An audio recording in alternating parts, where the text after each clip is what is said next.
Welcome. Come on in. This is it, the new workshop. We're finally in operational. This is the late fall 2024.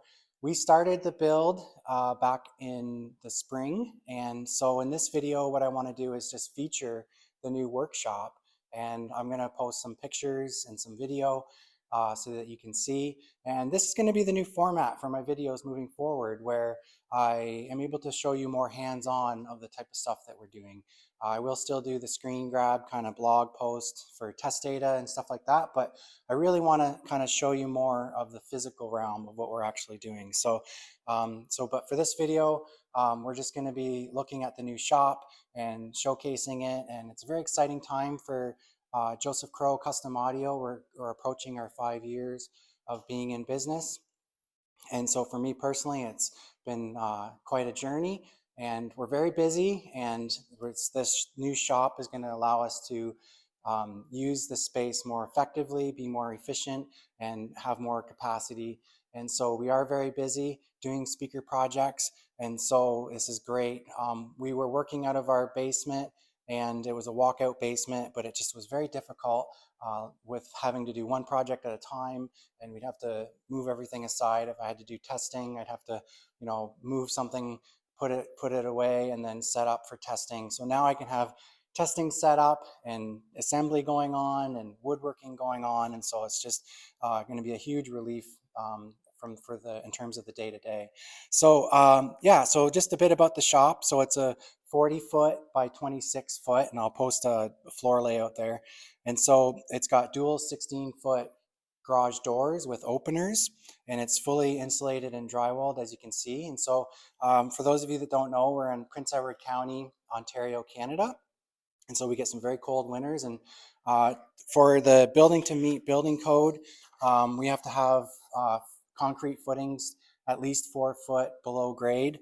You can see there we started in the spring, and it's quite invasive into the property, digging down quite deep to pour those concrete footings and then to pour the concrete walls. So you can see there it's finished, and it's not much to look at, but there's a lot of, I'd say the most substantial cost of the build is the slab, the footings, and the foundation wall there. There's just a lot of, the cement truck has to come 3 times. It's a lot of work kind of just prepping due to our cold winters. They call it the frost line. Got to get below the frost line, which is at least 4 feet down, like I mentioned. So you can see the side view. So it's a single pitch roof. And so it's about 15 feet in the interior at the highest point, and then it goes down to about 11 foot. So overall, like I said, it's 40 foot by 26 foot. So it's just over 1,000 square foot. The build went quite well. There was a few hiccups along the way, which I'll get into in a second. But so here's the layout of the shop, and I had decided on a dual station setup where we have 2 work areas, and it's symmetrical. So you have the one work area on the left of the layout and then on the right. And so with the whip racks kind of in between for work in progress materials and that. So, and then you can see here we have the CNC machines centrally located. Really exciting too. We've upgraded our CNCs, upgraded the software and that. So I was fortunate enough to have my brother's son-in-law available to help build the framing of the shop, which really worked out well. And as a bonus, his father was available as well, just for a very short period of time. They just happened to be available, which was through the summer, to do the framing. And so there's a photo there of Zane and Rick just starting out with the framing, and they're looking at the drawings, trying to sort out. There's a bit of head scratching at the beginning, but they quickly were able to get on track and get the framing up, and you can see there what was involved with the custom trusses. And I mentioned earlier about some hiccups. One of the hiccups that we encountered was when we ran the hydro to the shop, we had to basically tee off from the existing electrical panel. I say hydro, it's in Canada, so I referred to it's electricity, the electrical. So the electrical had to tee off from the existing panel, and I actually only had one breaker left in the panel to go to the shop. And so that breaker was actually being used by the CNC with the 220 volt. And so when the guys came to install the electrical, they had to take the breaker slot that I was using for my CNC, which was in the basement running, doing production. And so we had to quickly scramble and move the CNC into the shop while it was, about 60% complete. And so just to keep production going. And so you can see there, I have the CNC machine partially reassembled, and we kind of had to frantically get it back together and keep production going. And so that created some additional complications later on, because when the drywallers came, you can see there, we had to move and tarp the CNC machine and then wait a week or two while the drywallers did their thing. So it just created an additional logistical complication. And so we had to kind of juggle the projects and make sure we still kept on time with the orders there. But in the end, we were able to get through it. So you can see there in the photos that we did the drywall, painted drywall with the LED lights, which I really thought would look clean. And we're going to do some murals on the walls of the products there. Just, I think it'll look really sharp. And once we were finally moved in, I had my boys help me. You can see them getting things set up. And Joseph, my son, is helping me with the setup on the CNC.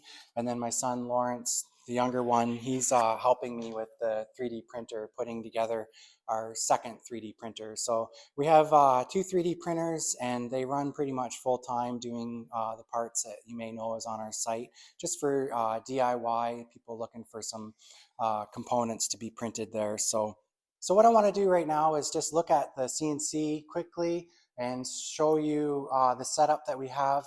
So the bigger CNC, this is the second one that we bought about 2 years ago. And so we actually shortened its working area to 4 feet by 5 feet because we never really used the full sheet size. And so then I decided to take my, this is the 24 by 36 Pro model, which is a heavier built machine. It's the first one that I bought, and it uses full ball screws for the drives. And so I set this one on top of the bigger one. And so it's kind of like a CNC super center. So it's worked. We replaced all the bearings. There's 16 linear bearings on this. And so it's ready to go for another 5 years. The linear bearings that were on it were pretty wore out. And so, we pumped some grease into the ball screws, and now it just works beautifully.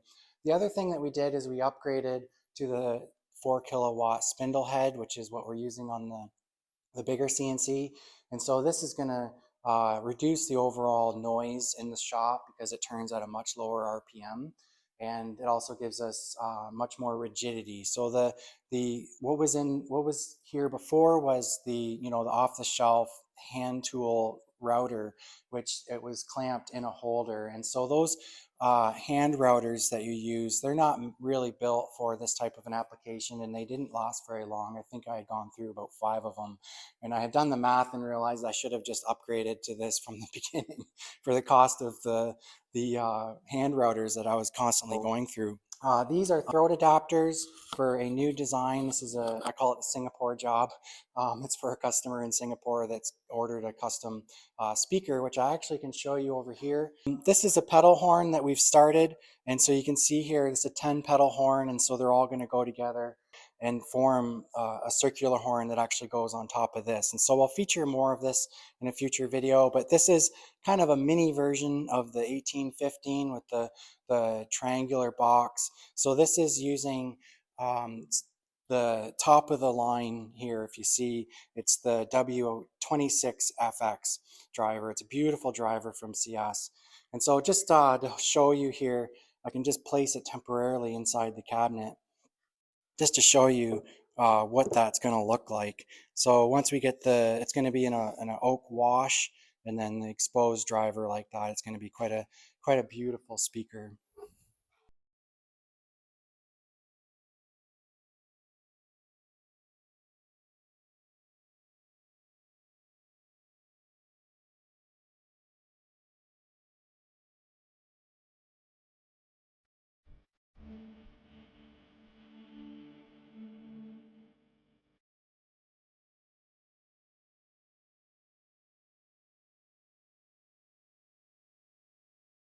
So that's it for today. we'll maybe feature this system in a future video as we get it set up as a finished system in the main listening area. So take care and have a great day.